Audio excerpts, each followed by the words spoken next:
નમસ્કાર વિદ્યાર્થી મિત્રો, શ્રી એશિયન વિદ્યાલયના ઈ લર્નિંગ પ્રોગ્રામમાં ફરીથી આપ સૌ વિદ્યાર્થીઓનું હાર્દિક સ્વાગત છે। તો મિત્રો, આપણે જે લાસ્ટ સેશનમાં આપણે ધોરણ 9 ગ્રામરમાં ઇનડાયરેક્ટ સ્પીચ પોઈન્ટ આપણે જોયેલું કે જે મેં તમને જણાવેલું કે બે વ્યક્તિની વાતચીત કોઈ ત્રીજો રજૂ કરે એને આપણે ઇનડાયરેક્ટ સ્પીચ કહીએ છીએ। તો હવે એની પહેલા છે એ આપણે સ્ટાર્ટ કરીએ પહેલા ઇનડાયરેક્ટ સ્પીચ। મેં તમને ટેન્સ એટલે કે કાળની વાક્ય રચના મેં તમને સમજાવેલી કે દરેક કાળનું કોઈ સેન્ટેન્સ આપેલું હોય તો એ વાક્ય આપણે કેવી રીતેનો કાળ નક્કી કરવો કે આ વાક્ય છે એ આ કાળનું છે। એના માટે મેં તમને જે એનું સ્ટ્રક્ચર છે વાક્યનું એ મેં તમને સમજાવેલું કે સાદો વર્તમાન કાળનું કોઈ વાક્ય આપેલું હોય તો એને આપણે કેવી રીતે ઓળખી શકાય, કર્તા સાથે V1 આપેલું હોય ત્યારે। જો એ વાક્ય નકાર હોય સાદા વર્તમાન કાળનું તો એમાં ડુ નોટ કે ડઝ નોટ આપેલ હોય, અને સાદા વર્તમાન કાળનું જો પ્રશ્નાર્થ વાક્ય હોય તો એમાં વાક્યની શરૂઆત ડુ કે ડઝ સહાયકારક ક્રિયાપદથી થયેલ હોય છે। એવી જ રીતે સાદો ભૂતકાળ કર્તા સાથે શું આપણને આપેલું છે V2 ક્રિયાપદનું ભૂતકાળનું રૂપ, અને જો વાક્ય નકાર હોય તો ડીડ નોટ આપેલું હશે, ડીડ નોટ સાથે V1 આપેલું હશે કારણ કે એમાં ડીડ આપેલ છે માટે। અને જો વાક્ય પ્રશ્નાર્થ હશે સાદા ભૂતકાળમાં તો વાક્યની જે શરૂઆત છે એ ડીડ થી હશે, ડીડ પ્લસ કર્તા પ્લસ V1। તો આવી રીતે આપણે સાદો વર્તમાન કાળ સાદો ભૂતકાળ ઓળખી શકીએ। જો ચાલુ કાળ આપણને આપેલ હોય તો એમિઝાર પ્લસ ક્રિયાપદને ing હોય તો એ ચાલુ વર્તમાન કાળ, વોઝ વેર પ્લસ ક્રિયાપદને ing આપેલું હોય તો એ ચાલુ ભૂતકાળ થશે। એવી જ રીતે પૂર્ણ વર્તમાન કાળ કે પૂર્ણ ભૂતકાળને આપણે કઈ રીતે ઓળખીશું? કર્તા સાથે હેવ હેઝ પ્લસ V3 આપેલ હોય તો એને આપણે પૂર્ણ વર્તમાન કાળ કહીશું, અને જો કર્તા સાથે હેડ પ્લસ V3 આપેલું હોય તો એને આપણે પૂર્ણ ભૂતકાળ કહીશું।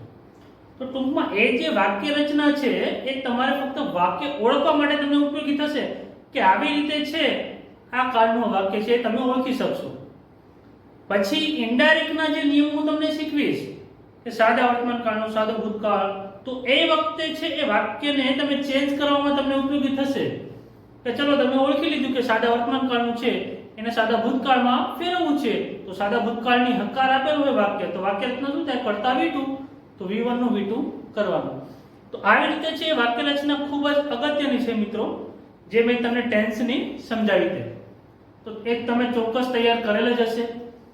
ત્યારબાદ મેં તમને ઇનડાયરેક્ટ સ્પીચમાં એ જે સેન્ટેન્સ એક ડાયરેક્ટ સ્પીચનું આપેલ હશે એના દરેક પાર્ટ મેં તમને સમજાવેલા કે બોલનાર છે સાંભળનાર છે એ બેની વચ્ચેનો શબ્દ છે એ રિપોર્ટિંગ વર્બ છે કે જે સેડ આપેલ હતું। જે અવતરણ ચિહ્નોમાં આપણને આપેલ છે એને આપણે કહીશું રિપોર્ટેડ સ્પીચ। હવે એ જે રિપોર્ટેડ સ્પીચના જે કાળમાં ફેરફાર કરવાના છે એની મેં તમને સૌપ્રથમ વાત કરેલી કે આપણે એ કાળમાં થતા ફેરફારથી આપણે ઇનડાયરેક્ટ છે સ્ટાર્ટ કરીએ તો કાળમાં એક તો ફેરફાર થાય એ અને બીજું ફેરફાર ન થાય એ। તો શરૂઆત આપણે ત્યાંથી કરેલી કે ઇનડાયરેક્ટ સ્પીચના એટલે કે જે રિપોર્ટેડ સ્પીચ છે પાર્ટ એમાં એના કાળમાં ક્યારે ફેરફાર ન થાય એના નિયમો મિત્રો આપણે પહેલા જોયેલા, તેમાં મેં તમને બે નિયમો સમજાવેલા છે। પહેલો નિયમ છે જો રિપોર્ટિંગ વર્બ વર્તમાન કાળ કે ભવિષ્ય કાળમાં આપેલો હોય, મેં તમને રિપોર્ટિંગ વર્બ લખીને સમજાવેલા કે વર્તમાન કાળનું સે અને સેઝ, ભવિષ્ય કાળનું શેલ સે અને વિલ સે। તો જે રિપોર્ટેડ સ્પીચ છે એટલે અવતરણ ચિહ્નમાં જે વાક્ય આપેલ છે એના કાળમાં કોઈ જ ફેરફાર કરવાનો નથી। આપણો બીજો નિયમ હતો જો રિપોર્ટેડ સ્પીચ દ્વારા એટલે કે અવતરણ ચિહ્નોમાં જે સેન્ટેન્સ છે એના દ્વારા સનાતન સત્ય, કહેવત, ગણિત કે વિજ્ઞાનનો કોઈ નિયમ રજૂ થયેલો હોય તો એના કાળમાં કોઈ ચેન્જીસ આપણે કરતા નથી વાક્યના કાળમાં। તો આવી રીતે આ બંને નિયમો છે આપણને મિત્રો કંઠસ્થ હોવા જ જોઈએ કે રિપોર્ટેડ સ્પીચના કાળમાં ક્યારે ફેરફાર ન થાય, એમાં એ બે જ નિયમ છે। હવે આજે આપણે જોવાનું છે કે રિપોર્ટેડ સ્પીચના કાળમાં ક્યારે અને કયા ફેરફાર થાય છે। તો મિત્રો પહેલો તો પ્રશ્ન આપણને એ આવે કે ક્યારે ફેરફાર થાય? તો જો રિપોર્ટિંગ વર્બ ભૂતકાળનું આપેલ હોય, કયું છે ભૂતકાળનું રિપોર્ટિંગ વર્બ? સેડ।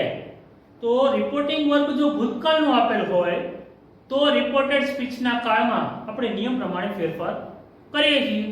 તો ચાલો આપણે એ લખીને જોઈએ.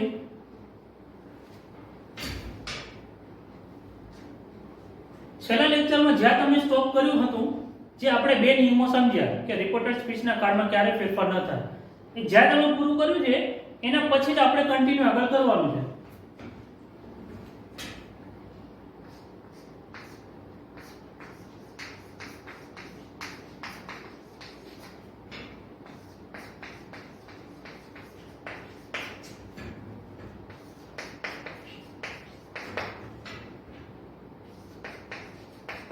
ક્યારે અને કયા ફેરફાર થાય?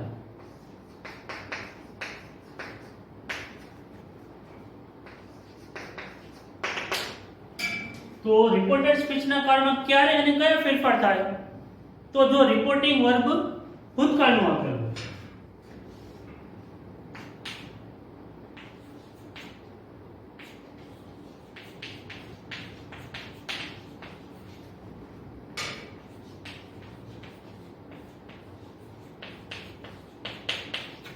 રિપોર્ટિંગ વર્બ ભૂતકાળ એટલે કે said.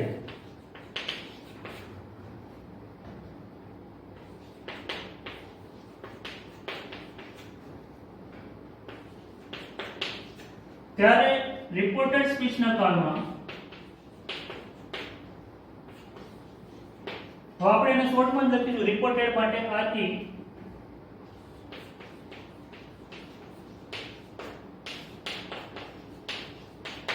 નીચે પ્રમાણે ફેરફાર થાય છે.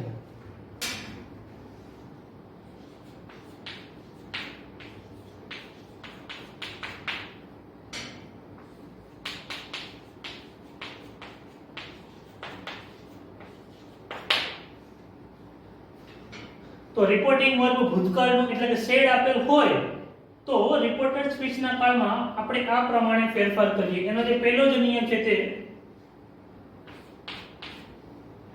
જો રિપોર્ટેડ સ્પીચનું વાક્ય, રિપોર્ટેડ સ્પીચ એટલે મિત્રો જે અવતરણ ચિહ્નમાં જે વાક્ય આપેલ છે હું એની વાત કરી રહ્યો છું, એ તમારે ખાસ ધ્યાનમાં રાખવાનું. હું આખા સેન્ટેન્સની વાત નથી કરતો ડાયરેક્ટ સ્પીચનું, પણ એમાં જે અવતરણ ચિહ્ન વાળો ભાગ છે એટલે આની જ વાત કરું છું. જો રિપોર્ટેડ સ્પીચનું વાક્ય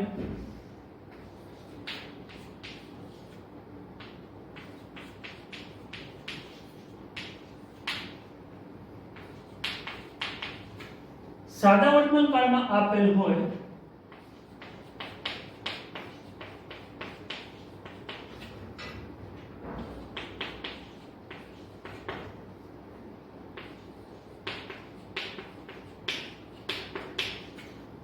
તો તેને ઇનડાયરેક્ટ સ્પીચમાં ફેરવતા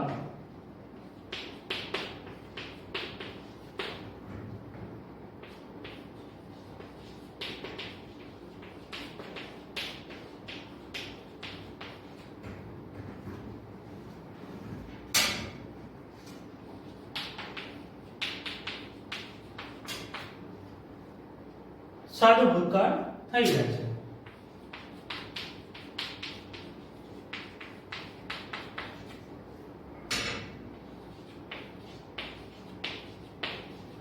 એટલે કે જો સેન્ટેન્સ સાદા વર્તમાન કાળનું હોય એટલે શું આપ્યું છે વાક્યમાં? કર્તા સાથે V1 આપેલ હશે અથવા s કે es વાળું ક્રિયાપદ, તો એને આપણે શેમાં ફેરવવાનું? સાદા ભૂતકાળમાં. તો શું ચેન્જીસ કરીશું? V1 નું આપણે V2 કરીશું.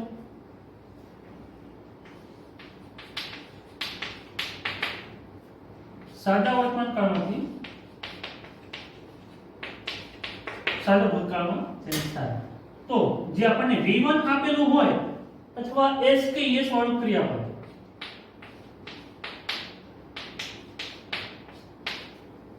એનો આપણે શું ચેન્જ કરીશું? V2. કર્તા સાથે ક્રિયાપદનું ભૂતકાળનું રૂપ. હવે એવી જ રીતે આ થઈ મિત્રો હકાર વાક્ય રચના. એ હકારમાં આપણે V1 આપ્યું હોય તો એને V2 કરીએ. જો નકાર વાક્ય આપેલ હોય સાદા વર્તમાન કાળમાં તો એની વાક્ય રચના શું છે? નકારમાં કર્તા સાથે ડુ કે ડઝ નોટ આપેલ હોય, જો ત્રીજો પુરુષ એકવચન કર્તા તરીકે હોય તો ડઝ, બાકી ડુ. ક્યારે આની જરૂર પડે? વાક્યને નકાર બનાવવા માટે.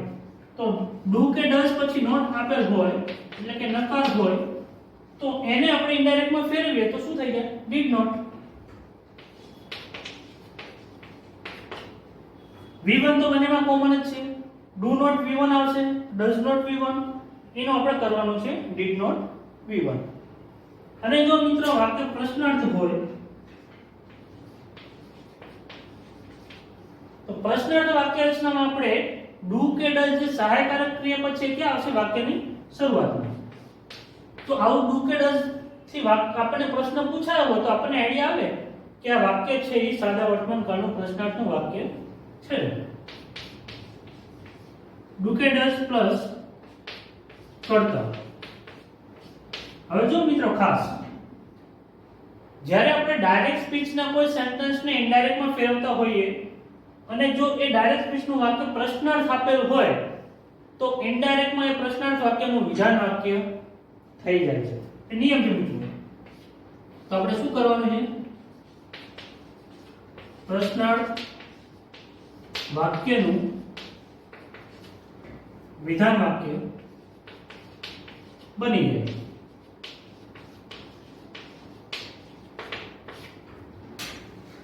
હવે જે કાળમાં ફેરફાર છે એ યથાવત રહેશે. જો પ્રશ્નાર્થ વાક્ય સાદા વર્તમાન કાળનું હોય એને આપણે વિધાનમાં ફેરવવાનું છે તો વર્તમાન કાળનો સાદો ભૂતકાળ તો કરી જ નાખવાનો છે. સાદા ભૂતકાળનું વિધાન વાક્ય એટલે કે કર્તા પ્લસ, તમને ખબર જ છે સાદો ભૂતકાળ એટલે કર્તા પ્લસ V2 આવશે. અહીંયા તમારે પ્રશ્નાર્થનું પ્રશ્નાર્થ નથી લેવા દેવાનું કે સાદા વર્તમાન કાળ પ્રશ્નાર્થનું આપણે સાદા વર્તમાન કાળ વિધાને નથી લેવા દેવાનું. શું કરવાનું છે? કાળનો ચેન્જીસ યથાવત રહેશે, ખાલી પ્રશ્નાર્થ છે તો એનું આપણે વિધાન કરવાનું છે. સાદો વર્તમાન કાળ પ્રશ્નાર્થ તો સાદા વર્તમાન કાળનું સાદો ભૂતકાળ થાય તો સાદા ભૂતકાળનું વિધાન. બસ. તો જે કાળમાં જે ચેન્જીસ છે એ આપણે રહેવા દેવાનું છે, ખાલી વાક્યનું જે પ્રશ્નાર્થનું વિધાન છે એ આપણે ખાસ યાદ રાખવાનું છે. હવે આને આપણે ઉદાહરણથી જોઈએ.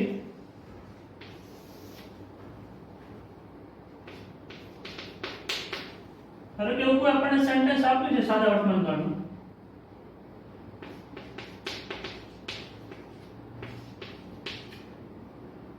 Hiral said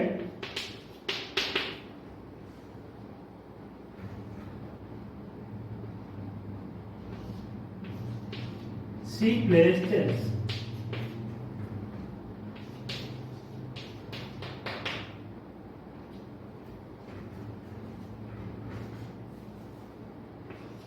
Hiral said she plays chess. તો મિત્રો અહીંયા તમે જોશો કે જે વાક્ય છે ને એમાં ક્રિયાપદનું V1 એટલે કે s કે es વાળું ક્રિયાપદ છે, પ્લે છે માટે એને s લાગેલો છે, પ્લે આપેલ છે, પ્લેસ. તો એને જ્યારે આપણે ઇનડાયરેક્ટ સ્પીચમાં ફેરવીશું તો એનું શું થઈ જશે? સાદા વર્તમાન કાળનું સાદો ભૂતકાળ એટલે કે જે V1 છે એનું આપણે V2 કરવાનું રહેશે.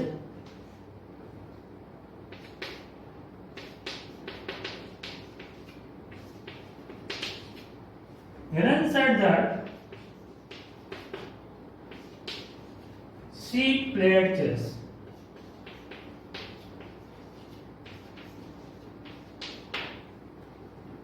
હવે જો આપણને કોઈ નકાર સેન્ટેન્સ આઉટ સેન્ટેન્સ આપણે નકાર આપ્યું હોય તો Helen said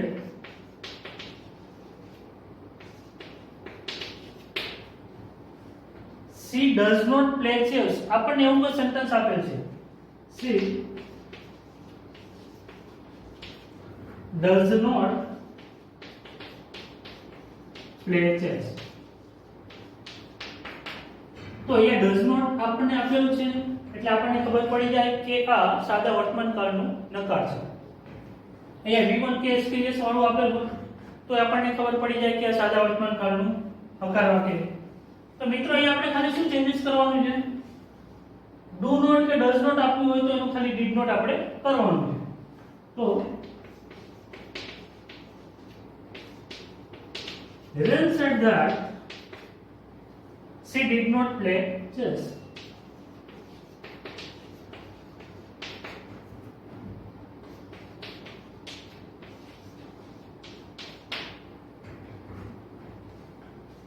હવે મિત્રો એવી જ રીતે જો આપણને કોઈ પ્રશ્નાર્થ આપેલ હોય તો પ્રશ્નાર્થનું આપણે વિધાન કરી લેવાનું છે. ધારો કે આવું આપણને સેન્ટેન્સ આપવામાં આવેલ છે પ્રશ્નાર્થ વાક્ય એ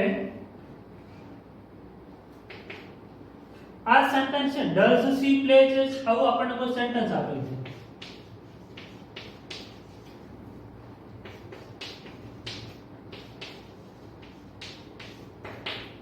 તો આવા સેન્ટેન્સ ને હાલ ફક્ત આપણે કાર્ડ ઉપર જ આપણું ફોકસ હોવું જોઈએ મિત્રો. રિપોર્ટિંગ વર્બ કે સંયોજકની હું વાત નથી કરી રહ્યો. જો આવું આપણને પ્રશ્નાર્થ વાક્ય આપેલ હોય રિપોર્ટેડ સ્પીચનું તો એને આપણે ઇનડાયરેક્ટમાં ફેરવીએ તો પ્રશ્નાર્થનું વિધાન કરવાનું છે. એટલે કે જે કર્તા છે હંમેશા તે વાક્યની શરૂઆતમાં જ આવશે. કર્તા શું છે? સી. ત્યારબાદ શું મૂકવાનું છે? V2. ડુકેડસ પછી કર્તા છે એનું આપણે કર્તા V2 કરી નાખવાનું છે.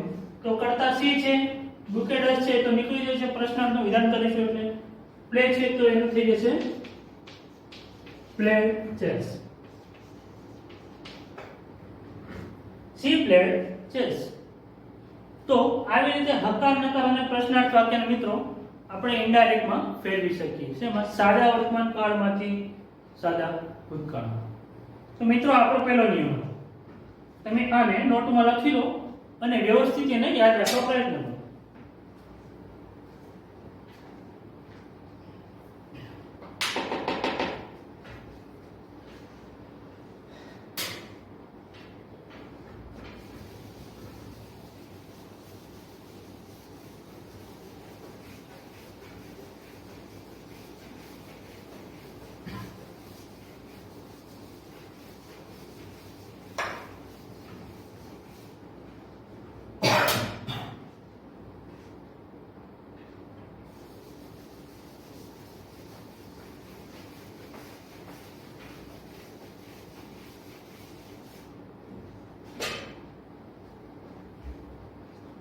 હવે મિત્રો આપણો બીજો નિયમ છે કે જો રિપોર્ટેડ સ્પીચનું વાક્ય ચાલુ વર્તમાન કાળમાં આપેલ હોય તો તેને ઇનડાયરેક્ટ સ્પીચમાં ફેરવતા તેનો ચાલુ ભૂતકાળ થઈ જાય છે. જો રિપોર્ટેડ સ્પીચનું વાક્ય ચાલુ વર્તમાન કાળમાં આપેલ હોય તો તેને ઇનડાયરેક્ટ સ્પીચમાં ફેરવતા ચાલુ ભૂતકાળ થઈ જાય. હવે તમે કેવા સેન્ટેન્સ ને ચાલુ કાળનું કહેવાય તો તમને આઈડિયા આવે ટુ બી પ્લસ ક્રિયાપદને આઈએનજી આપેલું હોય એવા સેન્ટેન્સ. હવે જો ટુ બી તરીકે એમિઝાનો ઉપયોગ થયેલો હોય I am playing chess, I am watching movie, she is singing a song, આવું કોઈ સેન્ટેન્સ છે કે જેમાં ક્રિયા ચાલુ છે એને આપણે ચાલુ કાળનું કહીએ છીએ. પણ જો ટુ બી વર્તમાન કાળનું તો ચાલુ વર્તમાન કાળ, ટુ બી ભૂતકાળનું હોય તો ચાલુ ભૂતકાળ. તો હવે એવા સેન્ટેન્સમાં તમને આઈડિયા આવે કે બંને કાળમાં ચેન્જ એક જ છે, ફરક એક જ છે. શું છે ડિફરન્સ? તો ચાલુ વર્તમાન કાળમાં વર્તમાન કાળના ટુ બી હોય છે, જ્યારે ચાલુ ભૂતકાળમાં ભૂતકાળના એટલે કે ટુ બી ચેન્જ કરવાના છે. ચાલુ વર્તમાન કાળમાંથી ચાલુ ભૂતકાળ એટલે કે જો એમ અને ઇઝ આપેલ હોય તો એનું વોઝ થઈ જાય અને જો આર આપેલ હોય તો એનું વેર થઈ જાય છે. હવે જો નકાર હોય તો એમ ઇઝ પછી નોટ આપેલ હોય તો વોઝ નોટ કરવાનું છે, આર નોટ આપેલ હોય તો વેર નોટ કરવાનું છે. અને જો પ્રશ્નાર્થ હોય તો વાક્યની શરૂઆત એમ ઇઝ ક્યારથી થતી હોય તો એની જગ્યાએ તમારે વાક્યની શરૂઆત શેનાથી કરવાની છે? કર્તાથી. ત્યારબાદ તમારે વોઝ કે વેર મૂકવાનું થશે. એને આપણે ઉદાહરણથી જોઈએ.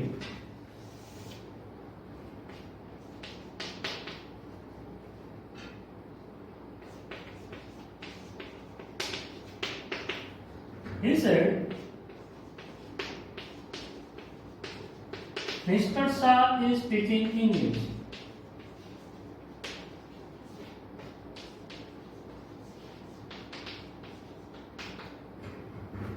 હવે ઇઝ પ્લસ ક્રિયાપદ એનજી છે એટલે આપણને ખબર પડે કે આ ચાલુ વર્તમાન કાળનું વાક્ય છે. ઇનડાયરેક્ટ નિયમ પ્રમાણે આપણે એનું ચાલુ ભૂતકાળ માં ફેરવવાનું છે. તો વાક્યમાં જે is આપેલું છે એનું આપણે વોચ કરવાનું છે. He said that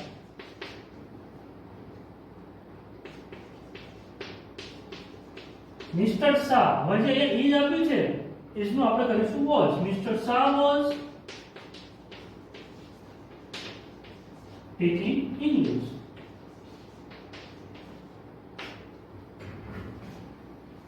આવી રીતે મિત્રો આપણે ચેન્જ કરવાના છે. અને જો નકાર હોય તો is not teaching હોય તો આપણે was not teaching કરવાનું છે. અને ધારો કે આવું કોઈ પ્રશ્નાર્થ વાક્ય આપણને આપેલું હોય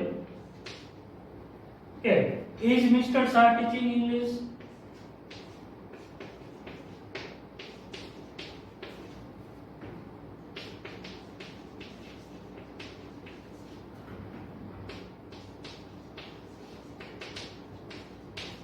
તો એવા સેન્ટેન્સમાં ખબર છે આપણે વિધાન કરવાનું છે. તો કરતા વાક્યની શરૂઆતમાં આવશે મિસ્ટર શાહ. હવે ચાલુ વર્તમાન કાળનું ચાલુ ભૂતકાળ એટલે ટુ બી ચેન્જ કરવાનું છે. is છે તો was. મિસ્ટર શાહ was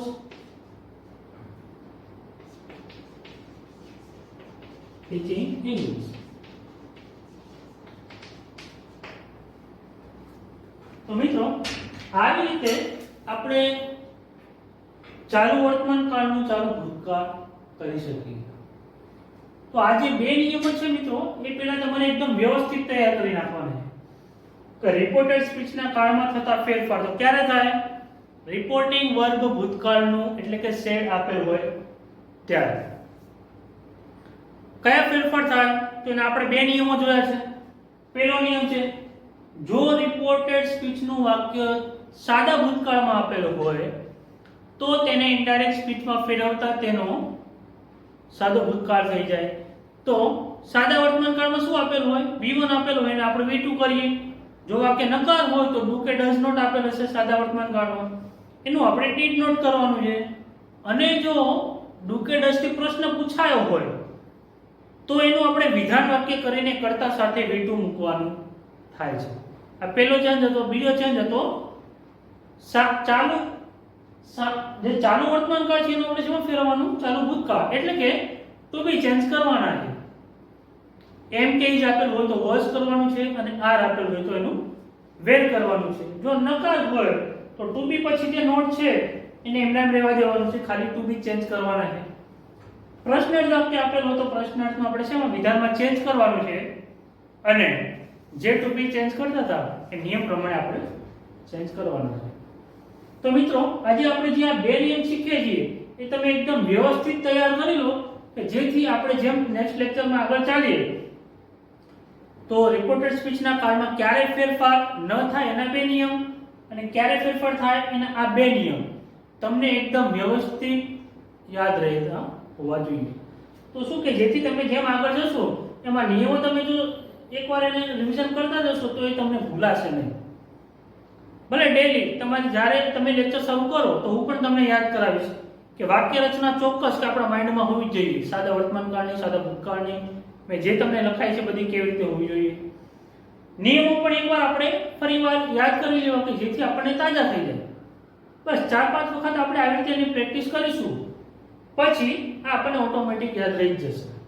અને હા મિત્રો આજે ઇનડાયરેક્ટ સ્પીચનું જે આ ગ્રામર પોઈન્ટ છે એ તમે ધોરણ 9 થી શરૂ કરીને 10, 11, 12 અને જે કોલેજ જશો ત્યાં સુધી તમને આ ઉપયોગી પોઈન્ટ છે. અને જો તમને ટેન્સ આવડે તો સૌથી ઈઝી પોઈન્ટ પણ છે. એકદમ મજા આવશે પોઈન્ટમાં. પણ ક્યારે? જો તમારું કાળ ઉપર પ્રભુત્વ હશે ત્યારે. તો અત્યારે આપણે જે કાળમાં જે ચેન્જીસ થતા જોઈએ છીએ એ તમે વ્યવસ્થિત સાથે સાથે તૈયાર કરતા જાઓ. પછી આપણે સર્વનામમાં અને રિપોર્ટિંગ વર્ક કે જે કે આપણે ચેન્જીસ છે એ આપણે પછી ધીમે ધીમે શીખતા જઈશું. તો આજે આપણે આટલા સુધી જ રાખીશું. પણ ખાસ એ કે જે મેં આ તમને જે બે નિયમ શીખવાડ્યા છે આ જે છે બીજો નિયમ છે. આ બંને નિયમમાં તમારે ખાસ તો એક જ વસ્તુ યાદ રાખવાની, સાદા વર્તમાન કાળનું સાદો ભૂતકાળ થાય, બીજામાં ચાલુ વર્તમાન કાળનું ચાલુ ભૂતકાળ થઈ જાય. અને જે અંદરના ચેન્જીસ છે જો તમે વાક્ય રચના બરાબર તૈયાર કરી હશે તો આમાં પણ તમને કોઈ જ તકલીફ પડશે નહીં. તો મિત્રો તમારું હોમવર્ક એટલું જ છે કે જે વાક્ય રચના મેં તમને ટેસ્ટની લખવા આપી છે એ વાક્ય રચના ફરીથી તમે એકવાર મોઢે લખવા ટ્રાય કરજો. જો એકવાર મોઢે લખાઈ જાય સાચી પડે છે તો ફરીવાર રિપીટ કરવાની જરૂર રહેતી નથી. ધારો કે ક્યાંક ભૂલી જવા છે તો હજુ પણ 2 વખત લખીને આપણે એ જે કાળની વાક્ય રચના છે તૈયાર કરવાની છે. હવે આપણે જે બે નિયમો શીખ્યા છે એમાં તો ખાલી એક આપણે એક સેન્ટેન્સ જ યાદ રાખવાનું કે સાદા વર્તમાન કાળનો સાદો ભૂતકાળ, ચાલુ વર્તમાન કાળનો ચાલુ કાળ. એ તમારે લખવાની જરૂર નથી, ખાલી એને તમે યાદ રાખી લો. અને ખાસ કે આવા રીતે એમાં ચેન્જીસ થાય છે. પછી આપણે નેક્સ્ટ લેક્ચરમાં આગળ ચાલીશું. ધન્યવાદ.